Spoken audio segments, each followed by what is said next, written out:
దేవతలు అగ్నిహోత్రంలో ఇచ్చినటువంటి హవిస్సు, గోవుకి చేసినటువంటి ప్రదక్షిణం, యజ్ఞకుండానికి పూర్ణాహుతి తర్వాత చేసినటువంటి ప్రదక్షిణం, గోవుకి చేయించిన స్నానం, పరదేవతకి చేసిన అభిషేకం, కామాక్షి పరదేవత దగ్గరికి వెళ్ళి అమ్మవారికి స్వయంగా నా చేతులతో నేను అభిషేకం చెయ్యకూడదు, నేను అమ్మవారిని ముట్టుకోకూడదు, దానికి అర్చకులకి అధికారం.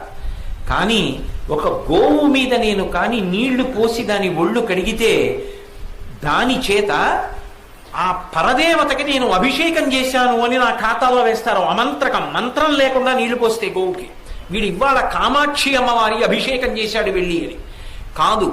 పితృదేవతలట ఎదురు చూస్తుంటారట, ఎవడైనా గరుకు స్తంభం వేసేవాడు ఉన్నాడా అని చూస్తుంటారట. ఆవుకి మన అభ్యున్నతి కోసం ఈశ్వరుడు ఒక బలహీనత పెట్టాడు. దానికి తోకతో కొట్టుకుంటుంది ఎక్కడన్నా దొరద పెడితే.